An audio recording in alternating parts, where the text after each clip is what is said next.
Hello, welcome back to the channel. Thank you for joining me in another of my monologues, for what they're worth. You ever get to that point when you do things, you struggle with things, you try things, you experiment with things, and everything doesn't go your way, or it just seems never to work out, and you think, oh, sod it, I give up. And I'm sure we've all been there at points, haven't we? What you do next at that point is a make or break situation, isn't it? And we all feel, oh, that's it, shutting it all down, locking it all off, walking away. But should you? My message today, for what it's worth, and it's only my opinion, is don't give up. Don't give up. If it's something you're passionate about, if it's something you need to achieve, if it's something you want to do, if it's just surviving in the life that we've been given, the world is falling apart around us, don't give up. I have a correspondent in France who continually tells me that England is doomed, that England is, he's English himself, and he continually tells me, no, that's it. I'm in France, I've had enough, England's doomed, you should come over here or go somewhere else, give up and all that. And I think to myself, no, why should I? I'm not giving up. I was born here. I resonate on this land mass that we call Britain, on this bit that has been named as England by people like Alfred the Great, who started it all off, and then Ethelstan, who came after him, assuming we all believe the history books that we've been told. It's good enough for me at the moment. It's good enough for me. And I like England. I like its culture. I like its people. I like its architecture. I like its landscape. I even like its weather when it's not being manipulated by you-know-who. I like the films that we make, or used to make. I like the humour. I like the nonsense. I like the eccentrics. And I like smoking my pipe. I had another correspondent who said to me, Richard, what are you smoking in your pipe? Are you smoking pot? I said, no, it's tobacco. It's quality tobacco, thank you very much. Today I'm smoking a corn cob pipe. He said, I've got some friends who said they can't watch you anymore because they put you on and they daren't have you on because the children watch as well. And I thought to myself, what do you mean? What children watch me? I'm sure children don't watch me. My days of children's television was back in the 90s with Snug and Cozy. Go and check it out if you've not seen it. I'll leave a link just for fun in the description, and you can see me talking more gibberish there, probably making more sense actually then than I do these days, but never mind. And he said, no, we can't watch it, we can't have it on because you're smoking your pipe and it'll affect the children.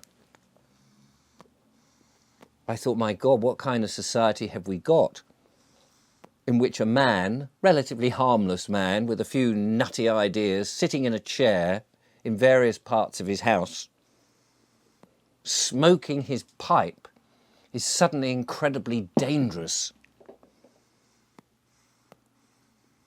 What kind of a world is that? Julia's whispering something to me. What are you saying? And yet they send their kids to school. And yet they send their kids to school. That's right. For other people to indoctrinate them with their ideas and politics and things and crazy notions of sex and all of that, and they're exposed to all sorts of things. But that's another story. Thank you, Julia, sitting over there monitoring what I say in case. And I said to her, is it all right if I smoke my pipe? Yes, don't give up what you enjoy doing. People don't have to watch, and clearly that couple who said, oh, my children, we daren't watch you smoking a pipe. They've gone. And what a relief that is. Don't give up, ladies and gentlemen. Whatever it is, whatever your passion, because you come to that point, don't you, in which you just don't know what the next day will herald. And very often people give up at the point that they were just about to succeed. Yesterday I was talking about land. I'd like to have 500 acres, not just for me, it's not just my own personal bit of landscape to be away from everybody else, although of course that would be very lovely. But that wasn't the reason. The idea, of course, was to build a community of those types of people who want to do this, who want to get back to the land and have disciplines growing certain things, whether that's food or rearing animals and what have you, having something wholesome, having a slower life, having a more fulfilling life. Not everybody wants to do that, and I'm not asking everybody to come on board. And it was interesting looking at the comments, and anybody of those, when things go tits up and you're looking for somewhere to go, don't come calling on me, thank you very much, with some of your snide comments. They know who they are, the haters out there. And when they are proved, oh, we got it badly wrong, yeah, they'll be the first knocking on the door. Go, no, I really did support you. I really was on your side. Yeah, don't give up. I'd say that. Keep knocking on the door because someone will let you in and then you can go and slag them off. No, don't give up. Whatever your passions are, whatever your requirements are, whatever your love is, you shouldn't, in my opinion. However, of course, there is a time when you do have to get to the point where you go, am I just knocking my head on a brick wall? And sometimes the giving up is not really giving up, it's just changing direction. If you're in an ocean and you're looking for land, and it is just a fact, there is no land in that direction, you can go round and round and round, doesn't matter how long, and you don't give up.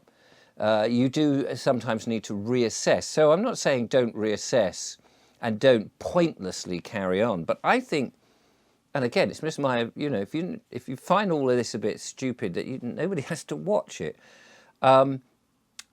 Giving up, changing direction, changing tack, trying something new, there's nothing wrong with all of those things. But giving up and walking away. At the moment, we're seeing people, and this is where it becomes really serious, is we're seeing people like farmers who are being attacked by the government. I mean, really attacked, having everything that they've worked for, that their family have worked for, taken away from them. And they come to the point where they put a gun to their heads, literally a gun to their heads, and pull the trigger. And that's the point where they have given up, and they do not know what's round the corner. They do not know that there is ways and means to get out of this, the jurisdiction that they think that they're stuck and trapped in. The one thing that we have,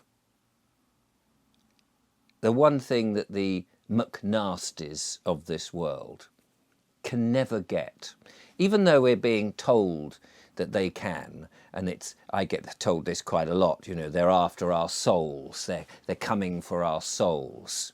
What are souls? They are, indeed. But they can't. The one thing they can, unless we give them to them, of course, unless we hand them over, but they cannot reach that. They can get the body.